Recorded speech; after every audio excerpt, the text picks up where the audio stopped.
just wanted to find kind of where we were good, what we do best, and we kind of leaned into it. I think, kind of not being afraid of some heavier stuff. I love some hardcore, like you, Scott. I'm originally from the East Coast, but lots of melodies, and then working with Dan Precision from Rise Against, 88 Fingers Louie.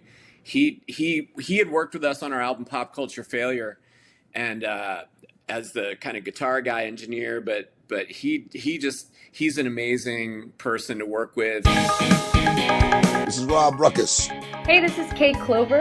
Hey guys, it's Nick Collins here from The Effect and Better Strangers. Hi, my name is Madeline Rose. Hey, it's Ben McKelvey. It's Tim Howard here from Mike and the Mechanics. Hello, I'm Amanda Lehman.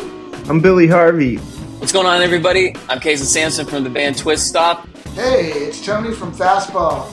Hello, everybody. My name is Isaiah Mitchell. Hey guys, it's Matt here from the White Lakes. You're listening to Almost Famous Magazine. Come join us for this interview. Check it out, Almost Famous Magazine.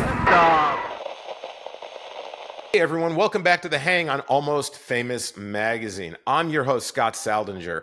Every single week, we hang with musicians and our artists sharing their stories. If you're new to the channel, please subscribe and share. If you've been with us, please make sure you share with other people as well, because we're really getting great feedback on the artists that we have here on The Hang. Also, something new, you can now take The Hang with you anywhere you listen to your podcast. We are on Apple Podcasts, Spotify, iHeartRadio, and more. Today, I'm super excited, not only because I'm wearing my new PBS's Punk shirt, which I think we need a lot of these out in the world, but for over 3 decades, Horace Pinker has been a relentless force in punk rock, sans the shirt. But they'll get one. Sharing stages with legends like NOFX, Green Day, Fugazi, and the Offspring while touring across 20-plus countries. Now they are out with their, I'm going to maybe get this right, their 8th full-length album, Now in the Future, and it's their first album since 2011. It's out on People of Punk Rock Records, so pick it up. So let's get this hang started as we talk with Scott Eastman, Bryan Jones, and Greg Mytych. That's good. Mitch. He just changed his name and you got it almost right. He didn't have any clue how to say it, and he figured it out phonetically, and that's why I changed it slightly. It only took me 25 years to find this out. Well, because that's, I was saying it the way you say it when you met me, so, it's not your fault. Well, and look, I mean, we could sit here for a half an hour and you guys could try to pronounce my last name. I none of my teachers got it right in any school I ever went to. So look, we're going to talk about the making the record, their journey and how they're evolving and staying true to their punk rock roots, which we need more than ever now. So Scott, Bryan, and Greg, welcome to The Hang. It's good to see you. Thanks for having us, Scott. It's awesome to be here. Thank you. Yeah. So we typically start these with an origin story. So the three of you came together, and I think the first recordings you put out was what, 1991-ish, something like that. I mean, not to talk about our age, guys, but that's Thanks a lot, Scott. Yesterday. That's a little yesterday. Hey, I'm right there with you. I was around then too. Let's get with the orange. Like, how'd you guys come together? How's the band evolved to where you are now? And really, that story from then to now, so we can jump into the new album. Who wants to start? I'll jump in. A guy named Bill Ramsey and I started the band in 1991, and we got Bryan on board a few months later. Within the first year, we started touring in '92. We played our first show in Dallas, Bryan, in '92. Is that right? Where'd we play? Which club? Oh my God! Well, that was on the '92 tour. Yeah, I don't even know. So was it in Deep Ellum? Yeah. No. It was a more DIY punk club. We played with John Boy, right? John Boy was in Austin, Texas. All right. We started touring, pretty much all year long, starting in 92, 93, 94, 95. We're getting to Europe, Australia, New Zealand by 95. We're doing all the festivals and pretty much the whole world by 95, 96. And we released a bunch of 7 inches, like a record on Fat, a split with Face to Face, a bunch of full lengths. And then we slowed down a little bit. Some of our favorite records we did kind of early 2000s. Basically, we took a break at the height of our popularity. super smart. You went Go out on top. PhD. Yeah, the dudes in Face to Face broke up for a while, got all kinds of press by breaking up, and then got back together and got all the press for reuniting. We weren't thinking strategically in order to do that, Scott. So we have never been strategic. Well, it was pre-social media, so who knew, right? Yeah, thank you. We were big on MySpace, yeah. I booked a whole Asia, New Zealand, Australia tour on MySpace. So wow. Yeah, we did Singapore, Hong Kong, Perth, Melbourne, Sydney, Brisbane, Wellington, and Auckland, and I booked it all using MySpace. And did Tom from MySpace give you any help with that? He probably should have. He probably should have sponsored it. Because he was everybody's friend. He's the loneliest guy you know. So you guys, you hit the top of your popularity. You take a little break. What kind of got things back going together in the early to mid 2000s? Really, we are here in Chicago. We've been based in Chicago forever. We started out in Tempe, Arizona, but we were in Chicago by the mid 90s, and we had a member change. A guy named Chris Bauermeister was in the band for a little while. We were recording a bunch of new material, so we did a record with him. It's called Copper Regret. We did Chris is in a band called Jawbreaker, for those who don't know. So sorry, yeah. I assume Scott knows that. And we had toured with them in the mid '90s and became friends. And so when we needed a bass player, he jumped in. We did some North American tours. We had a couple albums come out right back to back, Copper Regret and Pop Culture Failure. Did a bunch of touring around that. Then we had some more big tours heading back to Europe, festivals, and Greg joined. So Greg's only been in the band 25 years now. So he's the new guy. And actually the other guy that joined at the same time, Don, has just rejoined us. He's having technical issues today, so couldn't join the interview. But we are performing. We played this weekend. We did our record release, so we're back as the lineup. Really, we put together around 2000. Well, Greg, don't feel bad. I think after about 25 years, Phil Collins was still known as the new guy in Genesis. So I think you're okay. I think that's pretty solid. That's 25 years. So, well, Greg's hazing phase just ended about a year ago. So. There's a band called the White Lakes out of Birmingham, and they have their own drink called the White Lake, and that is their hazing drink.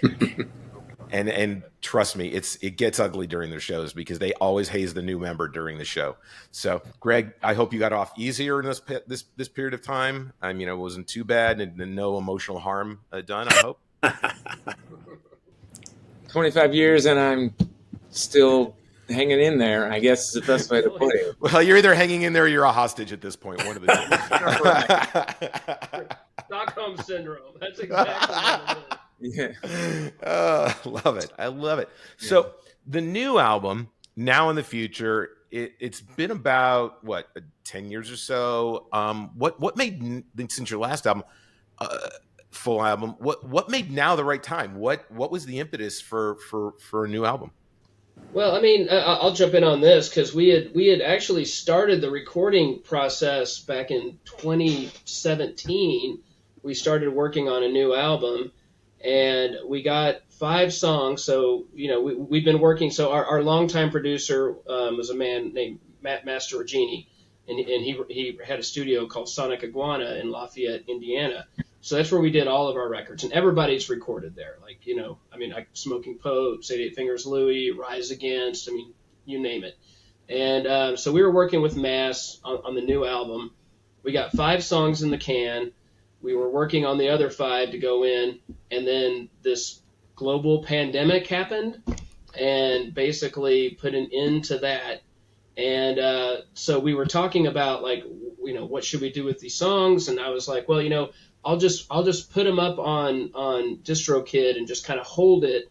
And I think I put a date out like a year and a half, in advance, because you have to put a date in there for the release. And I completely forgot about it.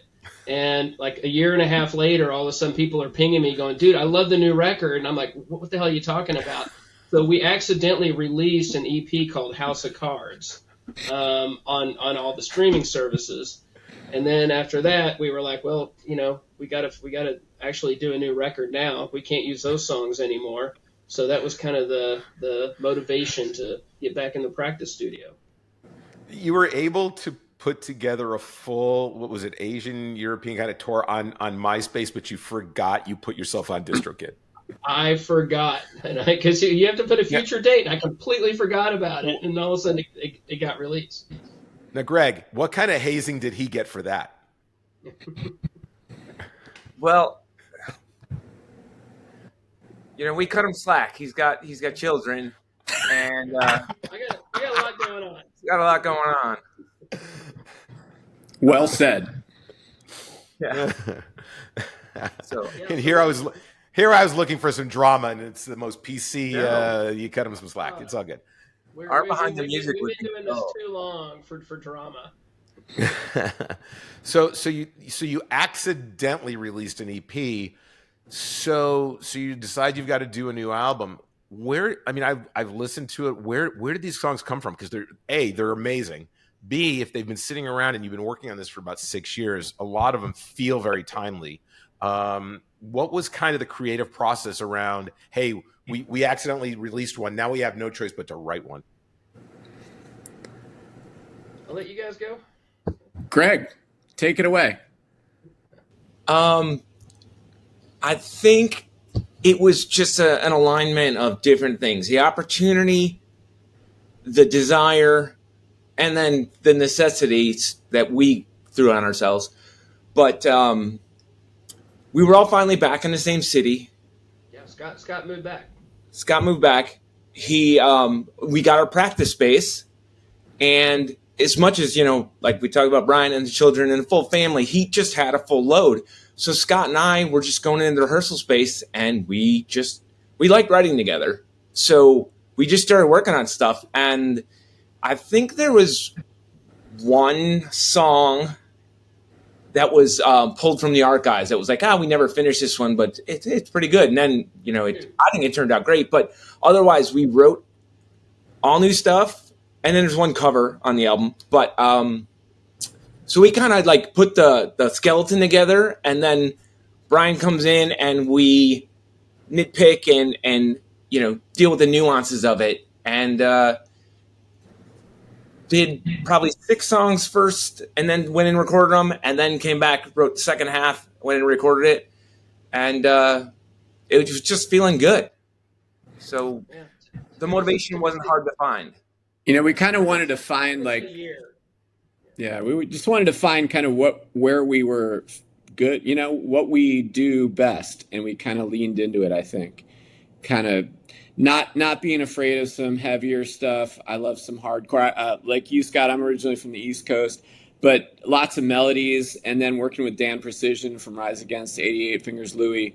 He had worked with us on our album Pop Culture Failure, and as the kind of guitar guy engineer. But he's an amazing person to work with, helping us think through some of the lyrics like Mass used to do, and harmonies and structures, but he just kind of lets us do our thing too. Is awesome. His studio, Bomb Shelter, is perfect for us. It's fantastic. Well, I noticed there's some in your face rockers, and then there's some that are just a little more on the melodic side. It's an interesting mix you've got going there, because it feels like the flow of the album is a wave. And I really liked that about it, because sometimes people just put all the bangers right in your face, and you can't recover from one before you're like hit in the face with the second one, right? So I really love the pacing of the album. That was all Dan, by the way. Sorry to interrupt. That was all Dan, because we were arguing over the sequencing of the record, and so we just gave it to Dan and said, Dan, make it happen.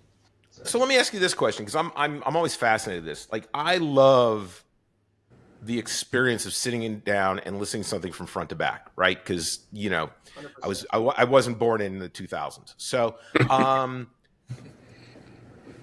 when you said you kind of argued over that and try to how do you feel about the idea that people are listening now as shufflers, They may pick one or two songs. Like, it's just a different listening experience. I'm always fascinated how people feel about that, considering that you put your time, your energy, and your effort into creating this, and then you sequenced an album. Yeah. But people may listen to it in places where they catch one or two songs or out of order. And I'm always the kind of person who's like, I like to find that flow, like I noted. So how do you guys feel about that? I mean, I think it's sad. I mean, one of my favorite all-time records is Boston's first album. I mean, it's a masterpiece, and it tells a story from front to back. And I think we've always been good about that with all of our records, working on what is that narrative across it, what are the highs and lows, and really kind of taking people along for a ride. And I think that's it's sad that that's missing. I mean, that, and plus just grabbing on to, like, you know, a vinyl, just grabbing onto the vinyl and seeing the colors and just all the, you know, reading the lyrics and the, you know, what bands are thanked, you know, on the back, and then you're going to go, you know, get that record from that band, and I mean, all that stuff's gone now, and it's a shame. It's a real shame. Bryan, let me ask you, Scott, give me 1 second. Bryan, how old are your kids? 18, 15, and 10. My niece is going to be 15 this year, and she got a record player a year ago. I've gotten her so many albums. She's obsessed with the experience.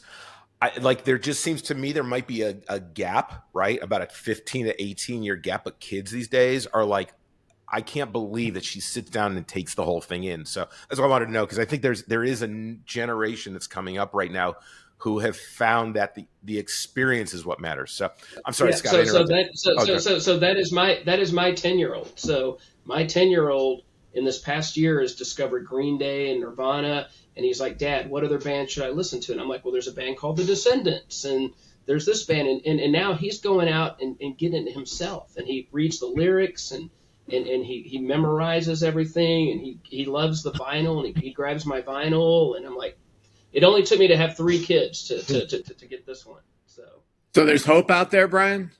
There's hope. He's actually a fan of Horace Pinker. So. Yeah, he was on stage with us Saturday night, seemingly. Nice. I remember it had to be about 15 years ago. I was talking to a guy, probably 20 years old, and he was telling me he loves The Descendants, like Bryan was saying, and I'm like, what's your favorite album? And this was 50. I know it was 15 years ago, and he had no clue because he had just heard a few songs from some of their different. He didn't know who was what or which guitarist was performing on any of the put yourself in the mentality of the early 2010s. It blew my mind that he wasn't interested either, and he said he loved The Descendants. It's amazing what the ability of an iPod, just a device, did before even it was, we could get the songs there on a streaming platform. Just the idea that you weren't constrained to having to physically get up and pick up a needle and move it. I mean, tiny little thing like the needle on a record, and without it, and go into just. Just so you guys know, we are heading into old man territory right now. It's all good. It's all good. All the young listeners are gonna be like, "Who are these geezers talking about like old music?" You know what? Look, maybe they'll go out and buy Boston today. You never know. You never. Absolutely, they should. We're gonna talk about some influence and stuff in a minute. But keeping with the album, I'm curious. Now you've had a couple, 2 singles out. Each of you individually.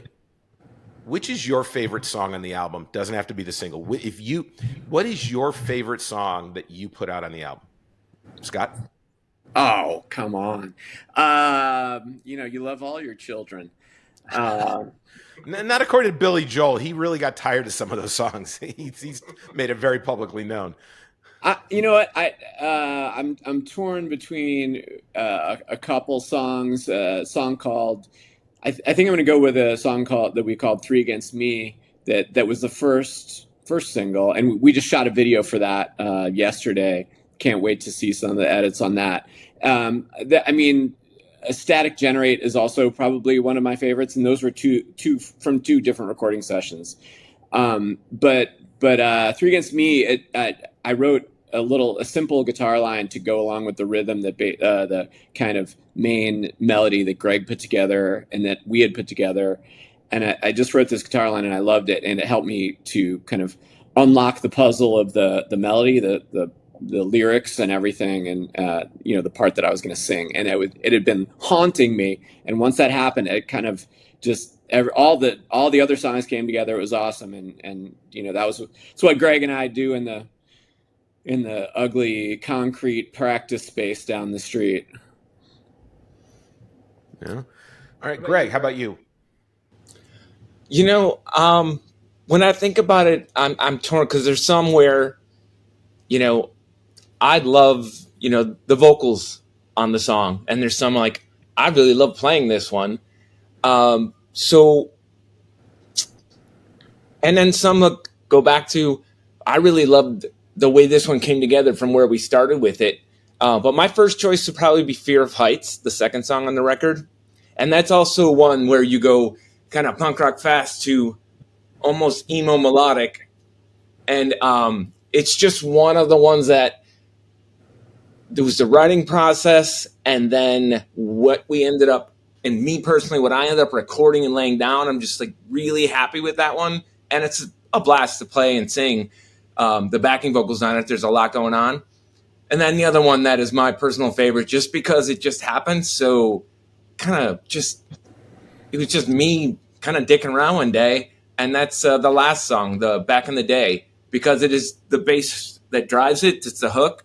And it wasn't planned. It was just kind of like, hey, that sounds kind of neat. And then as a group, we formed it into what it is. And it's just a fun song. So those are my two choices. The new one. That's why it was called Greg's song to begin with. Exactly. I wasn't going to say that, but it was on the wall on a piece of tape, just Greg's song. Oh yeah. All right. In the Bryan. recording studio, it was still Greg's song, so it was on the board in the studio that way. Yeah, and then nice. Until we get lyrics, we just make up names. So in fact, I think Three Against Me was called Angry Man, or was it called? Yeah. So. And Static Generate was Three Against Me, so it's just weird how all that works out. Yeah, it is true. So mine, I mean, I'm kind of with Greg. I think Fear of Heights is such a great. I love Greg's bass lines on that song, the harmonies, the backing vocals. I think it's different from anything we've really done. So I think that's really cool. I also like Up to Speed because it is. I think that's a unique song. It doesn't really sound like anything we've ever done. Scott's daughter, Sabina, sings on it. She's hitting those really high notes on the chorus, and so I thought that was really cool to have her come in and do backups. But I'd say overall, my favorite's probably Three Against Me. When Greg and Scott first put that together, and I came in the studio, I was like, this sounds like Orange County punk rock, like DI, old school, 80s Orange County. And so I really, and that's the stuff that I grew up on because I'm old. And I just, it really resonated with me. I think that's probably the strongest song on the album. And I actually, we got in a fight because I thought we should have led the record with that song. And I got voted down. So, but I'm happy with I'm happy with the way everything worked out. So, at least it ended up on the album. They could have voted you out. I mean, at least you got on the album, right? You could have gotten the song. The song could have been on a. Done years ago. The song could have ended up on when you guys do a special edition. So it's there. Fear of Heights. I'm telling you, you're absolutely right. I got into that. I'm like, wow. We took a left turn, and it's got this feel to it, and it was like, now it gave me that desire to go, okay, where's something like this else on the album, right? Because we ramp it back up. Warm Up for the Future, really enjoyed that. All right. Just Around the Corner and Fix Me. Those Fear of Heights and those other three are my four right now. And I really like talking about what else is on an album, because a single's a single and you hope everybody likes it, but everybody's got their baby. So it gives you some good insight. Let's go back to something that Bryan just had mentioned, though. That old sound, right? The old 80s punk, we'll call it. I mean, you know, we've been around the block. Who are some of each of your influences, and of the influences that you really kind of taken a hold to in your musical career? Do you try to take a piece of them with you into your own style of playing or writing? Bryan, since you went last time, you get to go first. Yeah, I don't know if I take it into my style of writing or playing, but you know, I think what I've really enjoyed, and I've been in bands since I was, you know, in junior high. I've been playing drums since I was 10, been in bands since junior high, and what I've really enjoyed about playing in bands and being in the punk rock scene is all these records that I grew up on, all these bands like 7 Seconds and Dag Nasty and I mean, you name it. I ended up becoming friends with people from those bands, and that was the coolest thing. I remember, you know, one of my favorite stories, we were on tour, had to be 95, 96, I can't remember which. We were playing a Sunday matinee in Sacramento, California, you know, 3 p.m, and no one showed up. And I mean, it was just, I mean, the place was, it was just empty. And the one guy who showed up was Kevin Seconds, the lead singer of 7 Seconds. And he came to see us, and he pulled up a chair right in front of the stage, and we played for Kevin Seconds. And that's like one of my favorite stories. I mean, you know, that made that show all worthwhile. So just getting to know these guys, people that influenced me to want to be in a band, to want to be a musician, and, you know, actually knowing them, like Agent Orange. We toured with Agent Orange. We did a North American tour with Agent Orange in 1996. And on the first show, I think the first show was us, Blink-182, and Agent Orange in Arizona. That was the first show of the tour. And I went up to Mike, the lead singer of Agent Orange, and was like, I saw you in El Paso, Texas 10 years ago. And here I am when I was 15, and here I am 25, and we're now your like opening band for North America. And Mike was like, oh yeah, thanks, whatever. But he's like, you just made me feel very old. Thanks. But just super nice guy, and just to have those opportunities, man. That's what's really cool. So sorry, I know that was a long thing. I probably took too much time. No, it's a great story, man. Look, we're here to tell stories, so it's all good. How about you, Greg? We have plenty of stories, Scott. Let me tell you. Who are some of your influences, Greg? I was actually a metalhead in high school, and I found punk like my senior year because a friend picked me up for school one day, and he played Naked Ray Gun in his car, and I was like, "Who is this?" And but I was a pop punk, you know, Chicago, Screeching Weasel, you know, that kind of stuff to begin with. So my biggest influence as a bass player was Green Day. It was Mike Dirnt, because I like the pop punk and I like the sound. Then I got to know other Chicago bands because then my friends and I started looking into the local scene, which had plenty. So you've got the Naked Ray Gun influence, Pegboy. There's just so much. Actually, I was selling old 7-inches because I no longer have a record player. So I was putting some stuff on sale on eBay. And there was this band called Walker from Lafayette, Indiana. And somebody wanted to buy the record.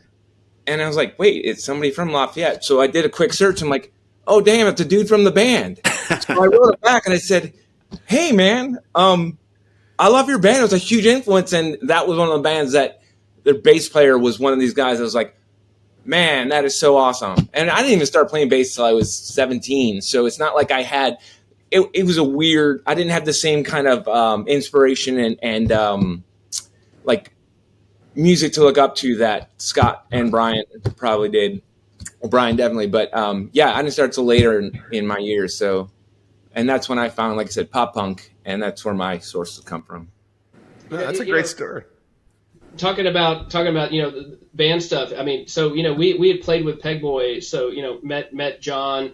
They stayed at our house in Arizona, and then when we all moved to Chicago, there's a bar called the Rainbow, which was down the street from my house that we used to go drinking at all the time.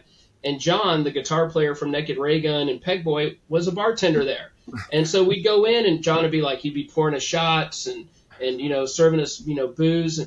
And I'm just like, how do I tip the guitar player from Naked Raygun and Pegboy? Like, here's my wallet. Just take it all. Like how do you, this guy's a legend, and he's serving me cheap beer and giving me shots. And I'm like, take all my money. So. Yeah, but I'll say, having been to Chicago a fair number of times, that's kind of the charm of Chicago, I think, because you've got so many people up there that you have come from other places, and you don't know what somebody's doing for a side hustle, and you walk in and they're serving you drinks. It's just like, if you've been to the Double Down in Las Vegas. You never know what punk musician in town is going to be bartending that day, So I think it's great. So for influences, by the way, I live right down the street from the Rainbow, so I can still go there. But I don't think Haggerty. Is he still tending bar? I don't think so. Haggerty, I haven't seen. Haggerty is not 10 bar there anymore.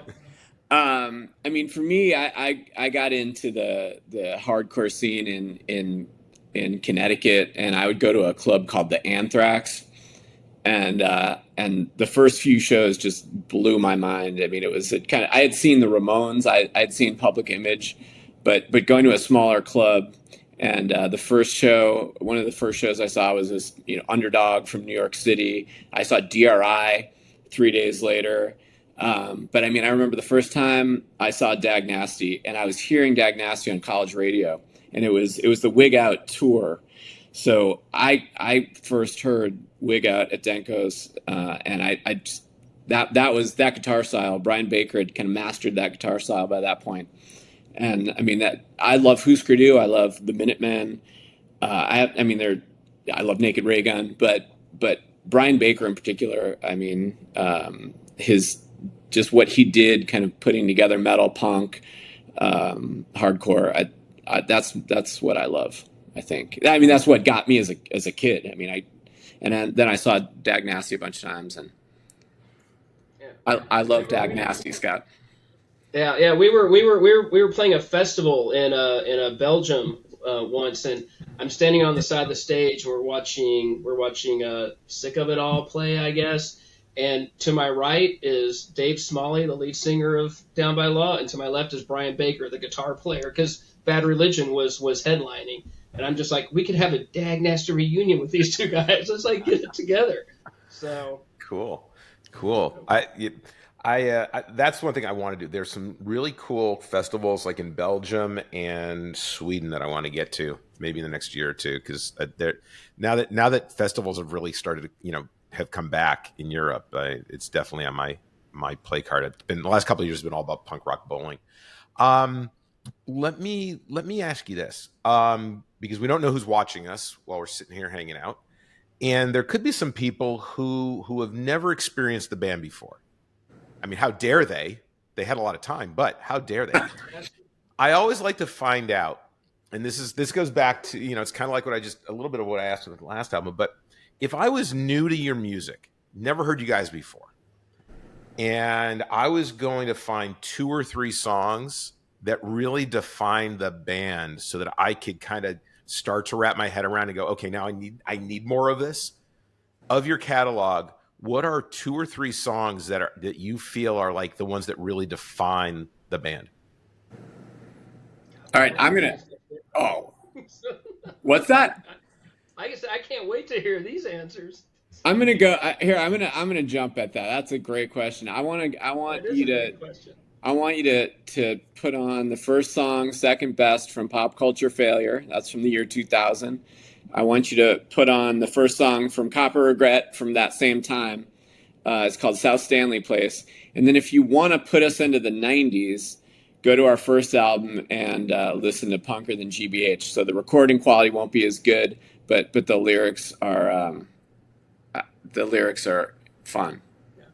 Yeah.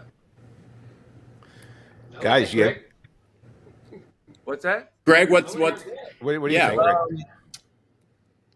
I would agree with Scott with Second Best. I'm kind of going back to like, what do we play live? Because that's kind of what we think about doing. I would probably go back to the second full length because I like a lot of songs off of that. Then we don't play a few here and there. And I'd say like Appreciation, which I think is the first song. And then I would almost think something off of the House of Cards EP.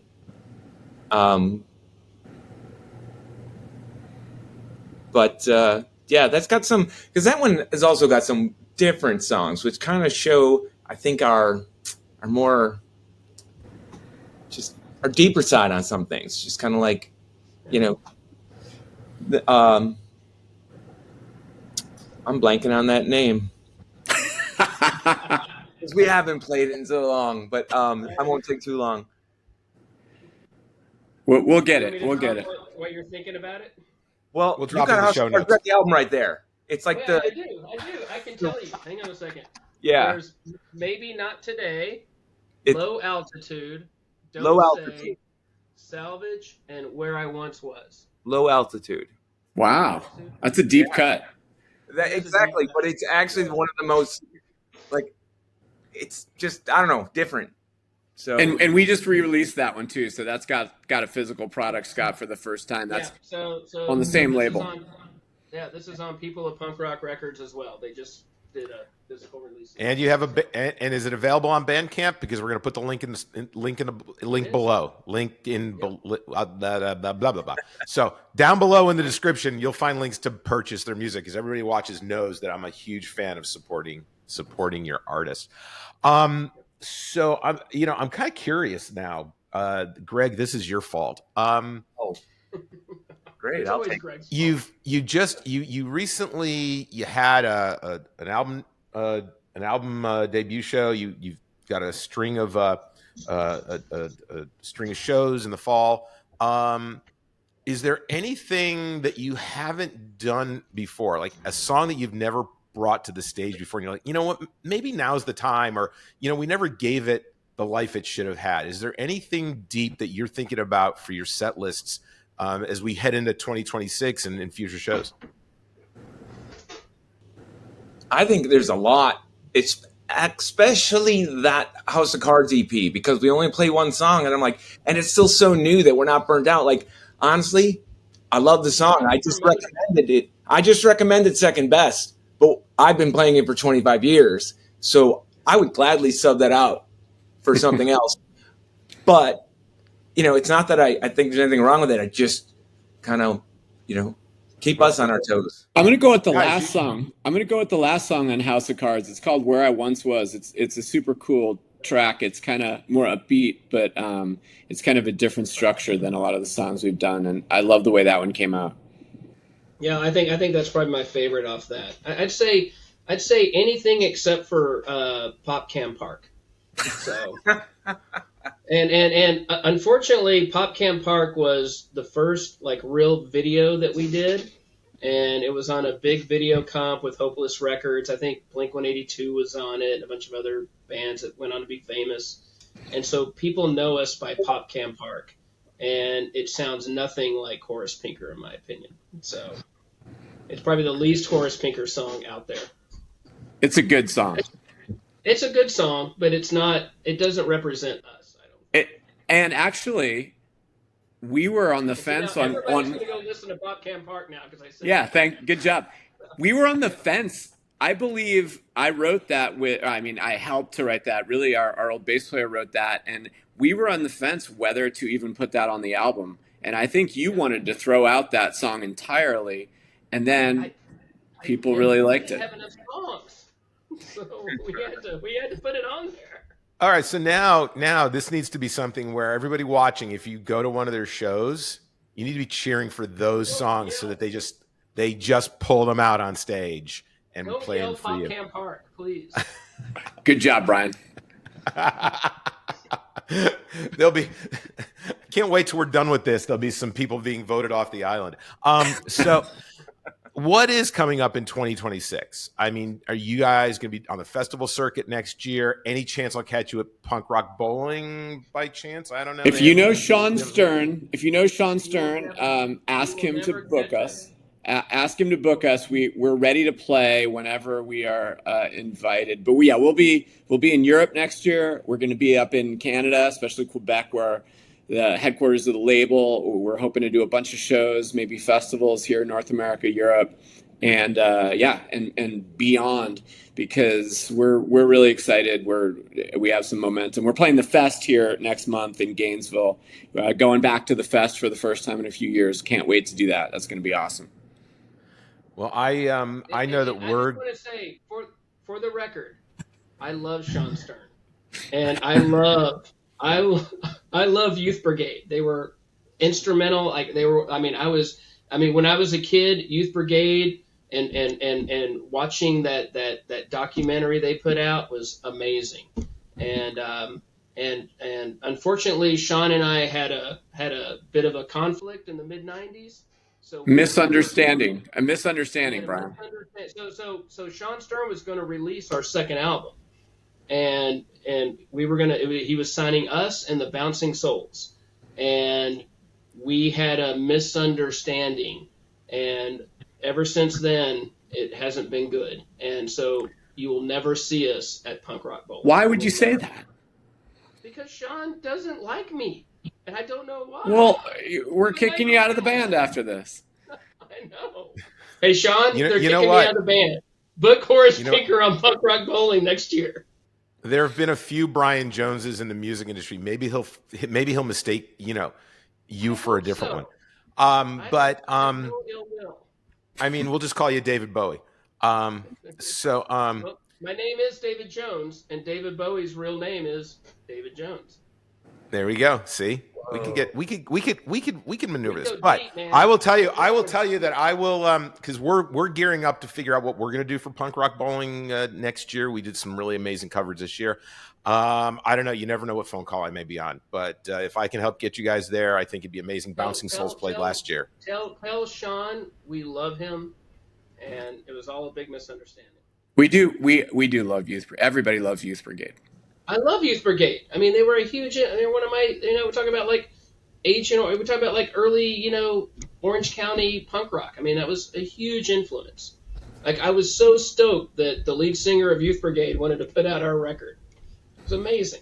So I know I'm going to get us in trouble by talking about never say never. Sorry. Just never say never. Scott's giving me dirty looks through the video. Never. I can see it. Well, and you were afraid Scott would be the one who would go off on a tangent. So don't worry about it. Scott, this Scott is like telling me to shut up with his eyes right now. I can totally see a role reversal going on there. Look, if I could put in a good word, I will. I certainly will. I think you guys are great. I love the new album. One of the things though that I really love to figure out, maybe there's an opportunity for redemption in this next question. There might be a redemption. Brian, you might have a chance for some redemption. One of the things that we love doing here is putting out some good stuff out in the world. People have seen the podcast, have shown up. They drove 3 hours through Germany for an album release. They've recognized and come to shows in Dallas for people that I know of, and some other really cool things. So I always like to find out, if you had, as an artist, the opportunity to get in a studio for one day with another artist to create with, who would it be and why? And Brian, we're going to go to you last. I'm going to give you time to think about this. There may be a redemption opportunity there. So Greg, you go first. Wow. I could get in the studio with any artist and create for a day.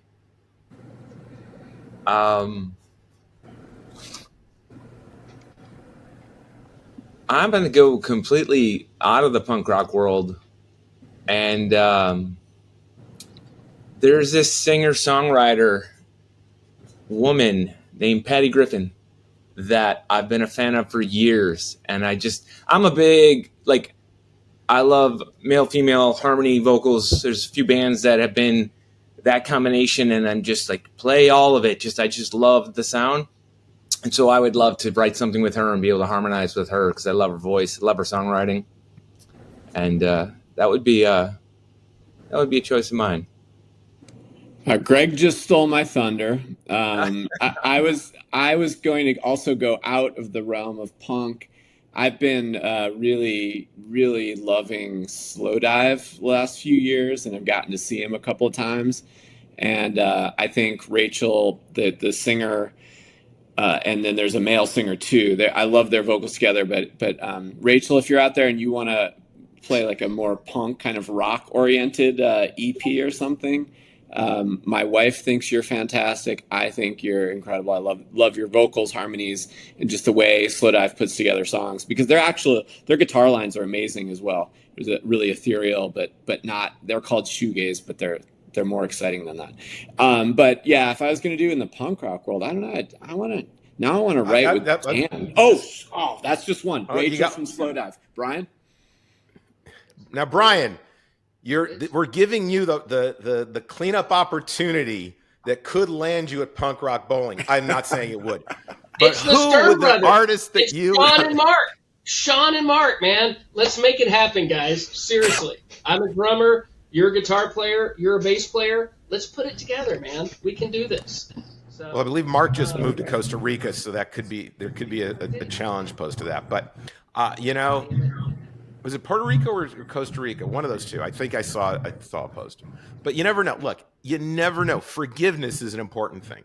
That's what I always say. No, but seriously though, we were supposed to do so. Our first album, we got signed by a label called Justice Records, and they out of Houston, Texas, and they signed us and Willie Nelson, and so we actually recorded at Pedernales, which is Willie's studio north of Austin, and I got to meet Willie. I went on his bus and hung out with him, and we were supposed to do a comp called Twisted Willie, where we got a bunch of bands together.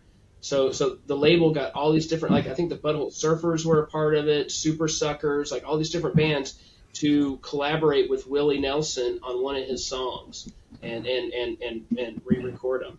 And we were supposed to be a part of that, and it didn't happen. And so I was bummed. Now, you're on his bus. Were you on the biodiesel bus? Because I love that bus. So that's his bus that he's had forever. And when I walked on his bus, he was sitting at his desk with this huge tray of weed, and he was rolling joints. And he was just like, "How you doing?" And like, come on over. And super, super sweet. I think the reason he went with biodiesel, because if you stand outside the bus, it smells like hamburger. It smells like fries from McDonald's, so it masks the odor coming out of the door of the bus. I think that was the whole thing. One of the last things that we kind of wrap up with, and I think you guys are going to give some interesting answers to this, given Greg and Scott, your responses to who you want to collaborate with. And I always find it interesting because, Greg being a metalhead, a lot of metalheads in their off time will listen to a lot of classical music, right? A lot of classical going on there. Love hanging out and just learning who you guys may be enjoying to listen to when you're not making your own music, when you're at a gym, when you're out on a walk, when you're just relaxing. For each of you, is there one or two artists that you're listening to today that you really just enjoy jamming out with, that if we're just sitting around having a beer, or maybe at Ignatz in Chicago? I don't know if you guys have been to Ignatz before. If I get up there sometime, we'll all get some good Italian. I've never been, but you can take me. I come up to Chicago, we'll go to Ignatz for sure. It's a not miss for me. But we're just sitting around having a glass of wine, a beer, and you're like, I've been jamming out to this. I really enjoy it. Brian, you got to go last the last couple times. First off, for you, who would one or two be, and what do you like about them? So I love Deftones. Love them. Loved them forever. And these guys hate them. And hate's a strong word. They don't appreciate Deftones. There you go. And on tour, I am notorious for cranking Deftones when I'm behind the wheel and driving, and it drives these guys crazy. And in fact, when Deftones played here in Chicago a couple of years ago, I got VIP tickets. I bought 2 of them. Couldn't find anybody to go with me. And nobody would go see Deftones. And it was an amazing show. So love Deftones. I have to admit, I kind of like the new Turnstile record, even though it's way overproduced. It's really good, but I like it live. I like when they play the songs live. I think they're a lot better than the actual recordings of them, because I just think it's just so overproduced. But really, really good stuff. So, which is funny, because we've been told a lot, especially in Europe. People come up to us after we play in Europe, and they're like, "I like you better live than on your record." So I'm like, "That's cool. I can appreciate that." So those. Greg, how about you? All right, Greg, how about you? For me, I've got an example from just this past weekend, because our good friend who's in a band called Off by an Inch, Chris, he flew in from Vancouver, British Columbia, to see this show we played. And he stayed with me. And then, that night we were just talking music, and I was like pulling up old stuff off my computer, because that's the kind of thing I would, like we talked about, which it's how the conversation kind of went. And so like he had mentioned something, and I was like, wait, is that band, do they do this song? And he's like, I'm not sure. So I went and pulled it up, and it turns out it's a band that he's friends with. The guy from a long time ago was on a Flipside zine that I heard this song. And I'm like, I've been looking for more information on this band forever. And so we just, like, it was a great conversation about that. And then we just ran on like my first band he'd never heard before. And so I was like, oh, this is a band that was in my first punk band and stuff. And so that's the kind of thing, like, it goes based on the conversation I'm having with the person. But at the same time, one of the things that I wake up every day for the most part, and I put on something instrumental. And my big thing has been this pianist from the UK. Her name is Helen Jane Long. And I love her stuff so much. I actually went last December. I was like, she's playing a concert there, I'm going. So I flew to London for a long weekend and saw her play and just experienced Christmas time in London, which is interesting. It's a lot going on. But so that's the kind of thing that I, besides the stuff that I just, we talked earlier about just like, does music influence mood, or does mood influence music? And it's just like, well, it really depends what mood I'm in, what I listen to, but some of my stuff can change my mood from, like, based on the music. So those are my two choices. Cool.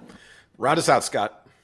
So for my mood music, you mentioned the gym. So when I'm at the gym, I love to put on Lush's first album. They're Lush, not Luscious Jackson. Lush, Lush. I think they're amazing. That's kind of like the same vibe as Slow Dive. I think the vocals are incredible. The harmonies. They actually have some great guitar lines too. But I'm going to go something brand new. I love Bob Mould's new album. I think it's fantastic. I think the title track is like the least interesting song. Some of the other songs are just perfectly executed, beautifully written. I think he's getting better. He's like my fine wine of punk rock. He's getting better with age. I will 100%. Go see Bob whenever I can. We just got to go see Bob with an electric guitar at this tiny club in Chicago, the Empty Bottle. It was special, and he brought it. He brought all the energy. He did everything himself. Obviously I've seen him with the band a million times, but I love Bob. Yeah, no, I saw him a few years ago here in Dallas with band, and then he performed Punk Rock Bowling. I didn't get a chance to catch it because I was off shooting a couple other shows. But definitely, I love what he's doing because he's got these great posts that he puts on his social. Just you can tell he's enjoying it. I say that every time I see him. He looks like he's having so much fun, and I love that because I think there might have been a minute where he wasn't in life, and he is now. Though it's awesome. Yeah, I can throw a little story in here real quick too, and it goes with this show we just played this past weekend. So it was Scott and Cara, Scott's wife's 25th anniversary. And so 25 years ago, Sam I Am played their wedding party. And I don't know if you've heard of Sam I Am from the Bay Area. And afterwards, Jason, the lead singer of Sam I Am, went with us to this bar called the Borderline, where we got annihilated. And Bob Mould was playing the next day. And when he found out about that, and he was really drunk, mind you, he just like lost it. He was like, Bob Mould's the reason why I do this, and and he just like literally lost it, and we had to like carry him back to my apartment and put him to bed because he was just like so like just Bob Mould. So that's why that makes Bob the center of a musical universe, is what that does. It does, 100%. No. Guys, this has been fantastic. Again, I get up to Chicago. I got to come and visit my friend Jimmy. We'll go to Ignatz. It's my favorite Italian restaurant. There are plenty to choose from, but Ignatz is where I love to go. Scott, Bryan, Greg, you guys are incredible. We're gonna do this again. We could probably go down a whole bunch of other tangents, so we're gonna keep in touch, especially if there's another album on the way. Maybe it could be, you never know, less than 10 years. So we'll do this for sure. Everybody, go out and buy Horace Pinker's album. You're going to have the links below. You know how we feel about this. We don't like shuffling. We like enjoying music. We enjoy the fact that we can purchase it from an artist and support their creativity, because these things aren't made without your support. So please go to the links below. Buy tickets to their shows. Show up. Buy merch. You'll have Bandcamp. You can buy whatever they're selling, but go out and support them and all the other bands you see here on The Hang. Greg, Bryan, Scott. Sean Stern, listen to our new record. Come on, Sean. You'll like it. Trust me. We'll start a campaign. We'll start a campaign for sure. Greg, Bryan, Scott, this has been incredible. Guys, thank you so much for joining me. It was really great getting to know you guys. Thank you, Scott. We're going to have a date. We're going to have a date in Chicago. I can't wait. It's going to happen, because if it comes out of my mouth, things happen. So we are going to make something happen for sure next time I'm in Chicago. Everybody else, thanks so much for hanging out with us. It's been great. Please check these guys out. Like I said, buy their stuff, support them, because they can't get to Europe without it. So let's make sure that they've got a great back half of the year. And come back next week. We'll have another great hang. Thanks so much, everybody. Bye for now.